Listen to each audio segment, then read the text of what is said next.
नमस्कार, मैं हूं नीलू। तो दिल्ली ने बिहार का ट्रेंड सेट कर दिया है। अब हम ऐसा क्यों कह रहे हैं वो हम जरा आपको बताते हैं।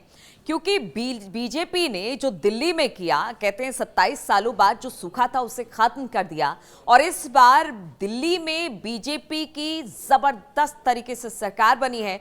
यानी अब कह सकते हैं कि दिल्ली में जो विकास होगा वो आज से पहले नहीं देखा गया होगा, जैसा बीजेपी कहती है। अब बिहार की तरफ चलते हैं, क्योंकि बिहार में भी बहुत जल्दी चुनाव होने हैं और इसका असर जो दिल्ली में बम्पर जीत बीजेपी को मिली, इसका सीधा सीधा असर बिहार में देखने को मिलेगा। वो किस तरह से, देखिए, अगर जब बात की जाए आरजेडी की सरकार की, जब नीतीश आरजेडी के साथ थे तब हमने देखा कि कितना उठापटक का दौर चला।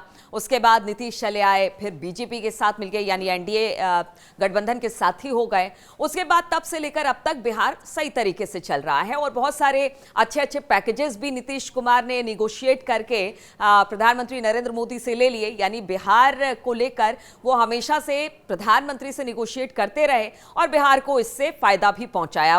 अगर हालिया अगर बिहार में बजट को देख ले तो उसमें भी बहुत सारा फायदा बिहार को मिला है।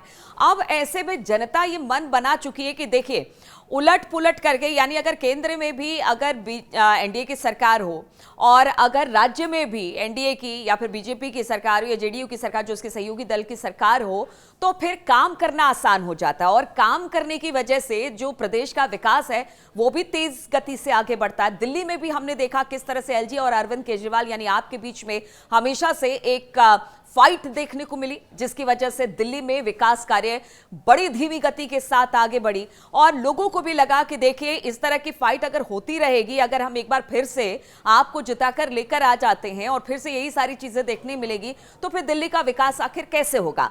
अब बिहार की बात कर ले तो बिहार में भी अब लोग यही सोच रहे हैं कि देखिए, जिस तरह से दिल्ली के लोगों ने समझदारी दिखाई, जैसा बीजेपी का कहना है, और अब बीजेपी को चुनकर दिल्ली में लेकर आई है, तो जो कोऑर्डिनेशन केंद्र और राज्य का रहेगा वो जबरदस्त रहेगा। विकास के कार्य होंगे, तमाम जो सरकारी कार्यक्रम है वो लागू प्रदेश में भी होंगे और योजनाओं का लाभ भी दिल्ली की जनता को मिलेगा। तो क्यों ना बिहार में भी इसी ट्रेंड को फॉलो किया जाए। अब जो बिहार के लोग हैं वो भी इस तरह का मन बना रहे हैं और बीजेपी का कहना है या फिर जेडीयू का कहना है कि देखिए, इस बार हमारी ही सरकार बनेगी। हालांकि बीच बीच में ये बात उठती है कि क्या बीजेपी का ही कोई चेहरा मुख्यमंत्री के तौर पर बिहार में होगा या फिर नीतीश कुमार के चेहरे पर ही चुनाव लड़ा जाएगा। तो बीजेपी इसमें कोई रिस्क नहीं उठाना चाहती है। वो लगातार यही कह रही है कि नीतीश बाबू के चेहरे पर ही बिहार में चुनाव लड़ेगी। वो एनडीए का गठबंधन दल है और जबरदस्त परफॉर्मेंस नीतीश कुमार का रहा है, उनकी पार्टी का रहा है, तो हम उन्हीं के साथ जाएंगे। लेकिन एक ट्रेंड तो दिल्ली ने सेट कर दी है कि जिसकी सरकार केंद्र में हो, उसी की सरकार अगर राज्य में बनाई जाए तो फिर उसका जबरदस्त फायदा पहुंचता है।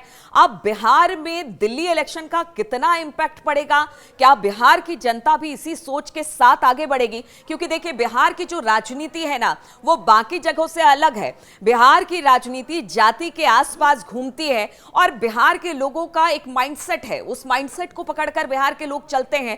अब देखना होगा कि उसमें कुछ बदलाव होता है। क्या बिहार का जो इलेक्शन होगा वो दिल्ली की तर्ज पर आगे बढ़ेगा और फिर एक बार एनडीए की बंपर जीत बिहार में होगी?